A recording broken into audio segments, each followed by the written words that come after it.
thank you so much for joining Other Things With. And today's special guest, our guest is Lex Landers. So you're watching Other Things with Lex Landers. How are you doing, my friend? Doing great, Kenny. Thanks for having me today. Really looking forward to the conversation. Well, let me give some clarification right up front. I've known Lex a long time, and I think a lot of Lex Landers. And in my opinion, and we're not selling anything, Lex is fully gainfully employed, has a great job. We're going to talk about that in just a moment. But Lex really is a corporate guru. And above that, he's a deep level thinker. And so I'm excited to talk to Lex about something that God has placed on my heart, a phrase that's been going over and over in my mind. And we'll talk about that in just a minute. But Lex presently is the vice president for talent and organizational development with Lucid Hearing. And Lex, I want you to tell our audience a little bit about Lucid, because the first thing I think about is hearing aids, which y'all do that in spades, but it's really a whole lot more than that. And it's pretty exciting. So if you could just kind of give our audience an understanding of what you're doing presently in your corporate position. Yeah, I would love to. We like to say around here at Lucid that, we're not just a hearing aid company, that our mission is to help people hear better, but we're a company that can take care of your hearing healthcare and needs from the very first sound that you hear as an infant to all the moments that matter in between. So not just hearing enhancement through hearing aids, but also hearing protection. We're very active in the music industry with in-ear monitors. Some of the biggest acts in the world use our products. I'm not sure if I should name them by name or not, but I go down to our lab at least once a week just to see what type of products they're working on for these world-renowned acts, and it's really, really cool to see. Yeah, and I thought it was interesting because I have grandkids, and we go to outdoor events and concert events, and on a lot of people's minds are the protection of their children and their grandchildren's hearing.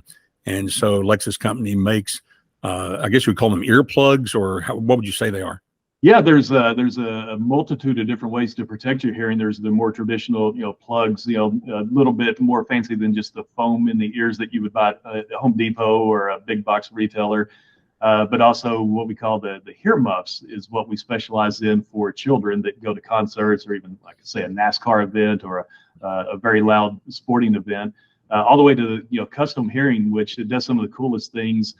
Not to get too technical, but any sound above 25 decibels, potentially causes permanent hearing loss, and that's stuff you never get back. It doesn't get better, and you've experienced it. I'm sure many of you have. If you go to a concert and for 3 days your ears are ringing, it seems like it goes away and gets better, but you have suffered permanent hearing loss. And so we've got products that will limit the sound of what gets into your ear to that 25 decibel level, cut it off so that you can still hear clearly, but it doesn't reach a level that actually damages your hearing. Well, and what we'll do, just as a service to our listeners, is definitely in Lex bio that we put here in the show notes, that we'll put a link to his company so that you can get a better understanding. Lex was sharing with me some of the groups that have their in-ear monitors being built right now for world tours they're getting ready to launch, and it's pretty cool. So that'd be interesting to be there on the days that they come in, because they actually do they get custom fitted there at your company? Is that correct? Many times they will come in. Sometimes wherever they are locally, sometimes it'll be, somewhere in the UK, and they'll go to a licensed audiologist, have an impression made of their, ear canal, ship that to us, and then we'll make a custom hearing product or an in-ear monitor based on that impression. Yeah, that's awesome. But anyway, the reason why I have Lex on my mind is because Lex, his personal background, big sports enthusiast. You played college ball, is that correct, Lex? Yes, that's correct. Yeah, baseball, college baseball. And he is a walking encyclopedia of sports knowledge, which is not really a part of the show today, but it's just in him. And on top of being a personal athlete, college athlete, he also coaches Little League for his children, and still in the middle of doing all that. But something that has been going over and over in my head is my father's voice, who is with the Lord now, but hearing my father say, "Kenny, keep your eye on the ball." And I'm not going crazy, but I keep hearing my father say, "Kenny, keep your eye on the ball." And it's in context as, as a Christian, I pray to God and he speaks to my spirit, but it's in the context of all the terrible things that are happening. And I want to say, we're recording this on the beginning week of the response of Israel to the terrorist attacks. And so I do it with full understanding of the sensitivity of the nature of where we are. But it's because of really that very thing that I want to talk about this, because in the midst of this mayhem, and it just continues to pour forth across the globe in every form and fashion, that I find myself being distracted. And in simple things in life, even to where, you go to set a Coca-Cola can down, and I've got a permanent straw, the metal straws. And it's something I do all the time. You set it down, but your mind's already moved on to the next thing. And even something as simple as your hand hitting the soda and knocking it over, just because you weren't paying attention and carrying through the act all the way to completion. But yet I back up and I see a propensity, especially with the world crisis that we're in on multiple levels, Israel's situation being primary right now. But I find myself this distraction and this buzz and this hum, which I've talked about in my podcast, What Rocks God the World and Other Things. But it can become very dangerous. I'm concerned because all of us are under a lot of pressure right now, and we can go a lot of different directions with that. But my feeling is that God wants us to have an ongoing successful life in the midst. But I was praying and I thought, who can I talk to about this? And Lex came to mind. So I want to start first, Lex, with asking you as an athlete, just what your sense is about that phrase, because I know you've heard it 1,000 times as well, but keep your eye on the ball. What does that say to you in the sports realm, especially, first of all? Well, I tell you, Kenny, the number one most uttered phrase on any Little League field throughout America is just that: keep your eye on the ball. And it comes from not only dads, but moms and grandparents. We've all heard it. Sometimes we don't even know exactly what it means. But it's uttered so much to the point to where sometimes even the kids just tune it out. But really, to me, what that means is, especially in baseball, if you think about it in context of being the batter, is that if you can't see the ball, you can't hit the ball. The only way to be effective and to accomplish the mission you have as a batter, which is to put the ball in play, is to see the ball clearly, to watch it all the way, and don't take your eye off the ball, so that when you do swing the bat, you can actually accomplish your mission. So in short, what it means to me is it's that focus of doing what you're supposed to do in order to accomplish the mission that you were set out and put in that batter's box to do. Well, which to me is amazing. I think it says a lot about the capabilities of our human mind, because of the fact that what's an average baseball pitch coming across the plate? What speed is it coming across the plate at in pro ball, for example, pro baseball? Yeah, right now, with the velocity being what it is, it's on average about 96.5 miles per hour. So, but what you're saying is that our human mind actually has the capability to stay focused on that little sphere all the way through that process. It is. And I'll tell you something even more amazing about the human mind, Kenny, is you think about that type of velocity from 60 feet 6 inches, which is the distance from the pitcher's mound to where the batter stands at home plate. And so science, they've actually proven conclusively that at that rate of speed, that it's impossible to keep your eye on the ball for the full amount of time. For the last about 3 to 5 feet, the ball's coming in so quick that you're literally not seeing the ball, but because if you have done enough repetitions of watching the ball at slower rates of speed, your brain can actually trick you into thinking that you're actually seeing the ball. It's creating this imagery in your mind because of massive amounts of repetition of not even where the ball is, but where the ball should be. And so that's a pretty fascinating thing to me. So we're actually given instructions at the major league level that's impossible to do, to keep your eye on the ball. But because they've trained so hard and diligently and through massive amounts of repetition, their mind is still able to accomplish the task. So in regards to that, you were sharing with me about that. What is the common speech you hear in the course of a practice session with your little league teams?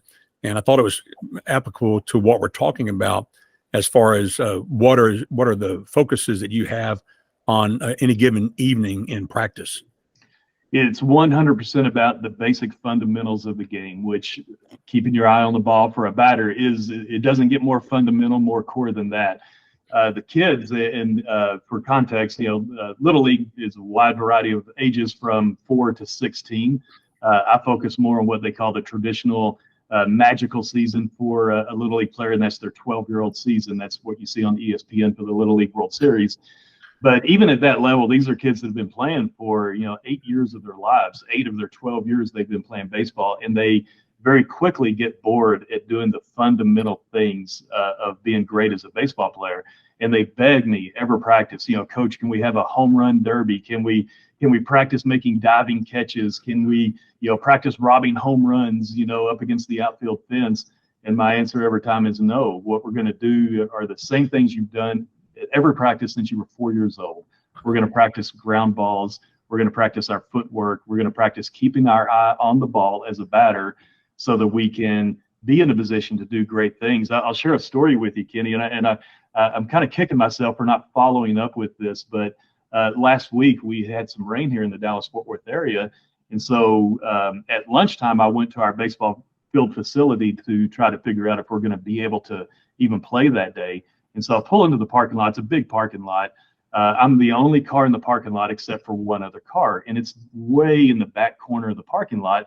And there's a guy outside of his car standing there playing the trombone, and which is kind of odd to think, there's some grown man just in the middle of the day playing the trombone. But it's not just that made it odd, is he's playing the scales just da da da da da da da over and over and over. So I go and walk and do my thing, and about 15, 20 minutes later, I'm walking back to my car, and I still hear he hasn't stopped playing those scales over and over and over. And I thought, there's got to be a story here. People don't just do that. And I wish I, in hindsight, had gone over to him and asked him, what are you doing? Why is this so important? But I bet had I asked him, why are you here? What, do you enjoy playing these scales? He probably would have said, no, I probably don't enjoy it. But for me to play the music that I do love playing, I have to be great at the basics. And so I hope I get to see him again so I could go and get him on camera. But baseball's the same way. So when you hear things like keep your eye on the ball, really what we're saying is let's be great at the basics so that you can do the great things that are fun, like hitting home runs and making great plays.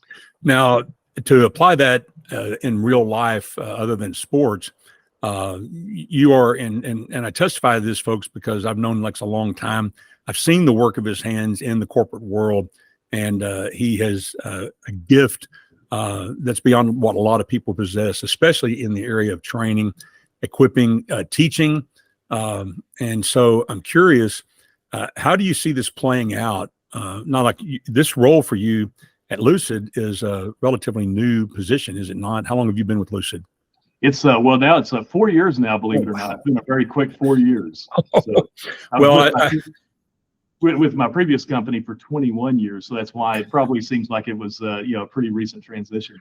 I do stand corrected because yes, Lex in his previous job, he worked all the way up from the basics all the way to the top of the corporation and was very successful. And then with Lucid making the transitions, and so it's hard to believe it's been 4 years. That's telling, isn't it?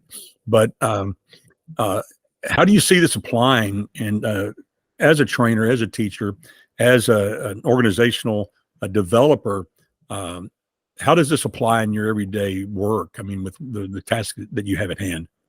Yeah, it's amazing. And I think that's, you always wonder why God gives you the passions that he does. And, for me, baseball, as a player, it was easy to see why you have that passion. It's fun to play, and you learn so many life lessons through sports, not just in baseball.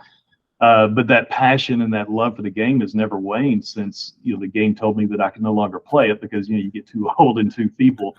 But it's amazing the connection, between the sports world and the business world. And my team laughs at me all the time because anytime I start going into story mode, which I'm often doing, they always laugh, and they kind of set the over and under of how many baseball analogies am I going to give during this little session. And I've learned to accept that they make fun of me, and that's okay. But the reason I do that is it's just amazing how teaching baseball to 12-year-olds is so similar to teaching whatever it is you're training in the corporate world.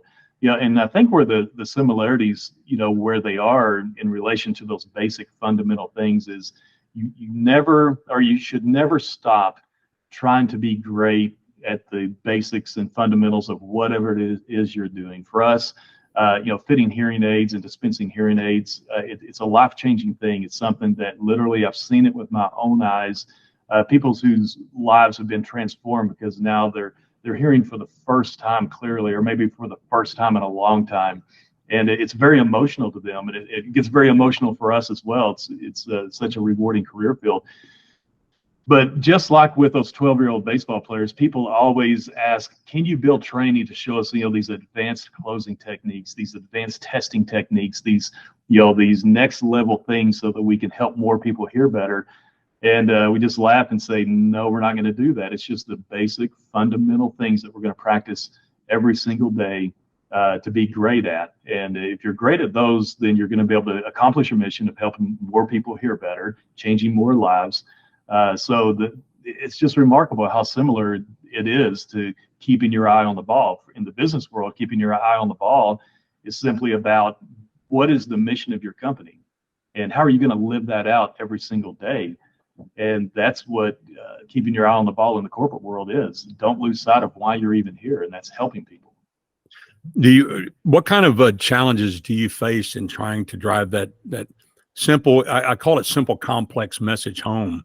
I mean, is there anything off the top of your head you can share about that, or feel at liberty to share without being specific about names? Or yeah, the biggest challenge is the human brain itself. Boredom sets in very, very quickly. The human brain is designed to survive and then thrive.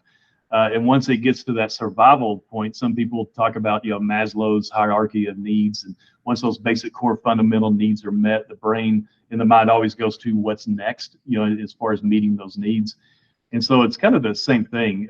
Boredom sets in. People get tired of practicing or doing the same things over and over. And that's why you always see, 300 new business books every year about, the new style of leadership, or the new normal, or the new paradigm, the new this, the new that. Scripture even says, basically that there's nothing new under the sun. I believe that. I believe that's in Ecclesiastes. And it's like the more things change, the more that they stay the same. And those core basic fundamental practices of personal accountability, of having a heart-centered type of leadership style. While they do go out of style, they really don't, because all these new books really are just pointing to the old. But really the challenge is just keeping people from being bored with the basics, and keeping people focused. That's the daily challenge.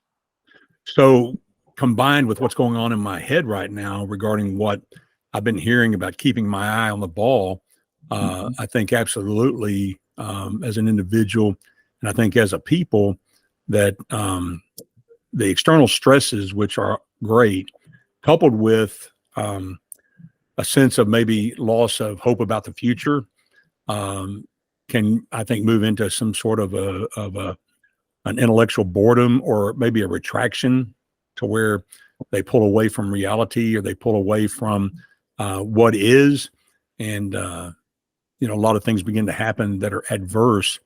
And so, with that in mind, and what you're saying is that what it says to me is that during these difficult times, and it is a difficult time, you and I both are old enough to have a context of what a different time this is.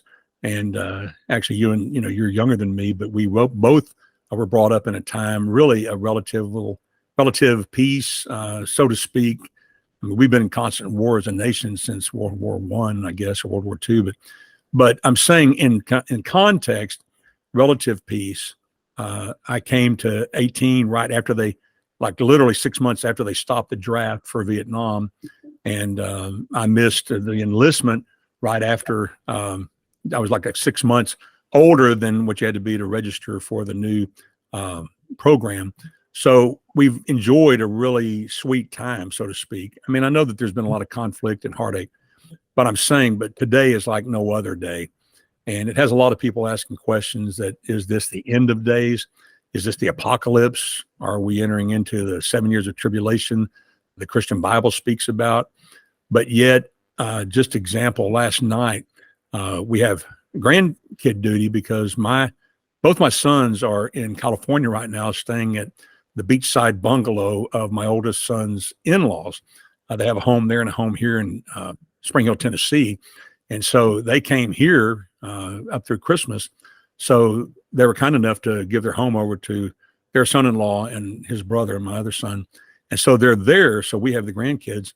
And I went over to the house. We're keeping the kids at their house. It's a lot more peaceful for them. But going to bed, our oldest grandson, he's 3. He gave me the book to read on dinosaurs, and sitting there with him, and just in that moment, and to see his face, and he put his hand in mine, and every time he knew all the dinosaur names, which is amazing, calling them out. But I give him the high five. Well, then at one point, his high five hit my hands, and it kind of actually went into my fingers, and it made me stop for just a minute and look at him. And I was moved because thinking, I want a future for this kid, this sweet little boy. And he's such a helpful child. It's amazing how caring he is. And so, you got that going on in your head to where we have these things around us that appear to be able to threaten perhaps our future. And yet what I know in myself, I can't live with a sense of lack of optimism about the future. And so, with what you're talking about, the focus on the fundamentals, that it's saying to me, as hard as it is right now to keep my eye on the ball, which is doing the basics, being the husband I should be, the father I should be, the grandfather I should be, that it's hard. I mean, it's challenging, but it's imperative. I mean, what's your take on that, Lex? I mean, your children, if you don't mind me sharing, because you have a good spectrum. I first met Lex, and he had 2 beautiful little girls, and since then he has 2 additional children. Right? So give me the context for you as a father, and you have 4 children, and the oldest ones are in their 30s now. Is she 30? Yeah, Lee, the oldest is 30. Yeah. Number 2 is 28, and then number 3 is about to turn 21, and then our youngest is a senior this year, about to turn 18. So in the context of what we're talking about keeping our eye on the ball, and as you, I think, really done a good job of drawing the comparison that baseball really, and I think that's one reason why baseball is America's, number one sport. I guess some would argue that football is, but still baseball was invented here. And, but the reason why is because it does have a lot of application to life. But so extrapolating all of this down into your own life, to where you have children right at my age, and then younger, to right at 17, 18. How does this fit into your world? I mean, as far as what you're doing moving forward with all the pressure that's happening. Yeah, and I think it really brings up a great point, Kenny, is what ball do you focus on if there's 3 or 4 balls being thrown at you? And that's kind of life today, right? So when you say keep your eye on the ball, a lot of times people are thinking, metaphorically or even literally, which ball? Where are the priorities? Because if I take my eye off of one of them, am I going to get hit with the other 3 that just got thrown at me? So that's really the challenge in today's world, whether it be as a parent or as a vice president of a department or a baseball coach. So I think that as a father or a leader within an organization, it's helping people prioritize what those things are. Of course, we know that as a father, there is no greater calling and duty as a father is to lead your children to Christ. So that's really where it all starts, is where do I prioritize my time? And when someone says, which ball should I focus on and keep my eye on, it's identifying the ones that lead them to Christ or keep them centered within that relationship with Christ. Because I tell you, in the world today, I mean, it's anyone listening to this, it's not going to be a surprise to them when I say that there's a lot of baseballs being thrown at us right now. And it could be the world events that are going on, just as you mentioned. It could be the different agendas politically that are going on that undermine the core family values that we hold dear as a nation and as Christians. It could be even from a corporate standpoint. Every company has a mission statement, Kenny. And the way I can prove that is you can go to their executive conference room and there's going to be a poster on the wall, and that's their marching orders. but their eyes get taken off the ball because they start focusing on things that don't necessarily contribute to that mission. It could be becoming too focused on, this quarter's revenue stream. It could be too focused on research and development and keeping up with the latest, greatest products.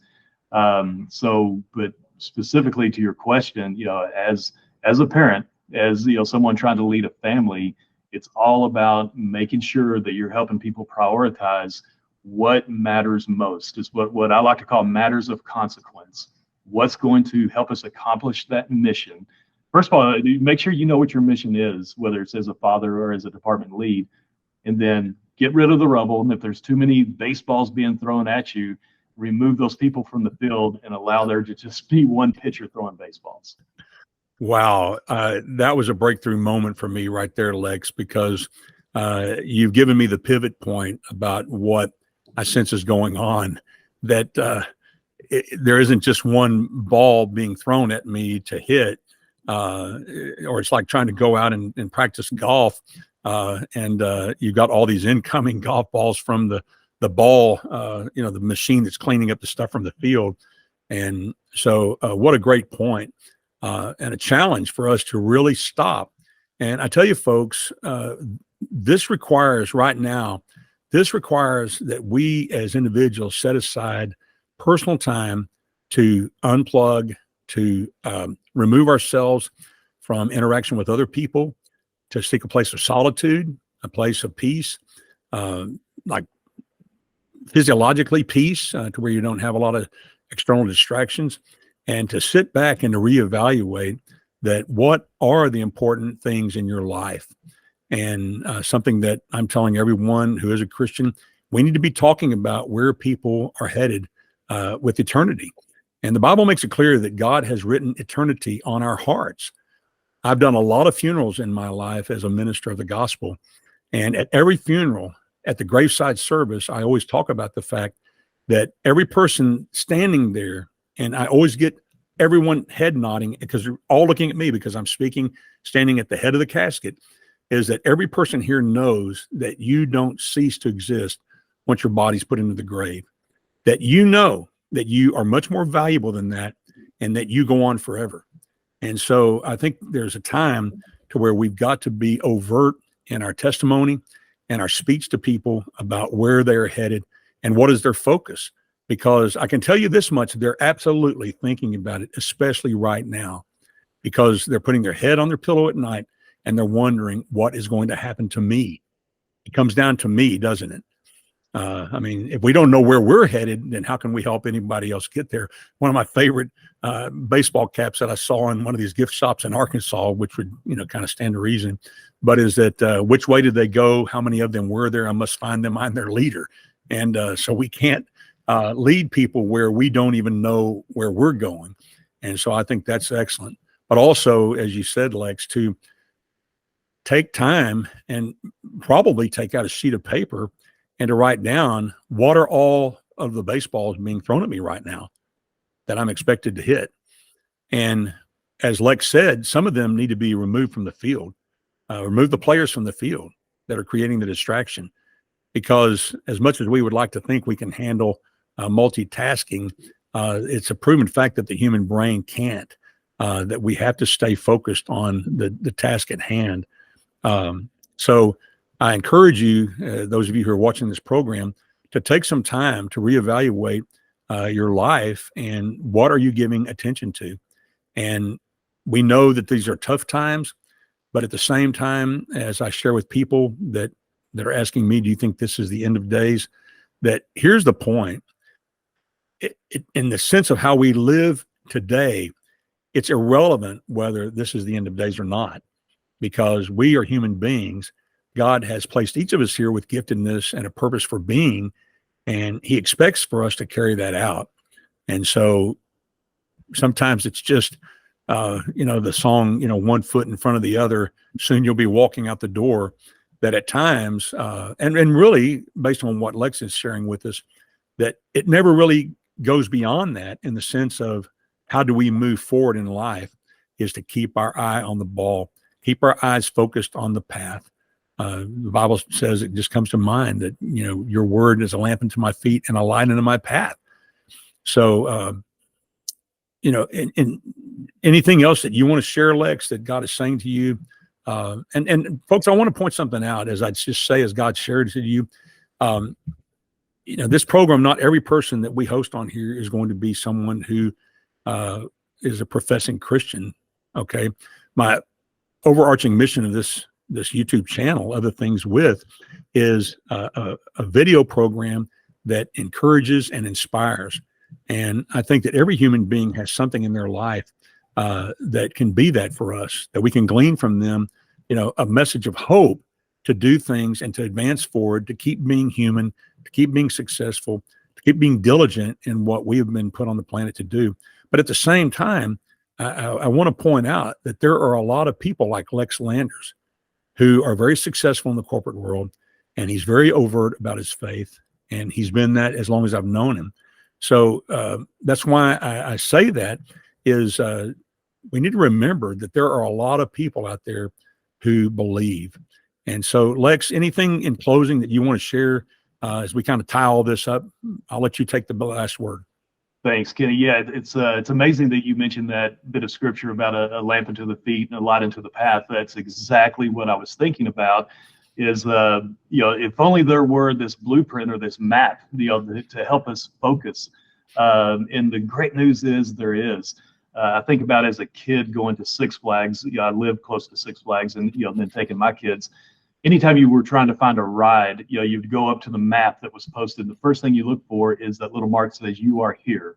So that's a great starting place, is just take inventory. Where am I right now? And that's going to help you get to where you want to be. And of course, as we know, scripture is a great blueprint and roadmap to help us get there. So I would say this, it's a word of encouragement in closing, Kenny, is that,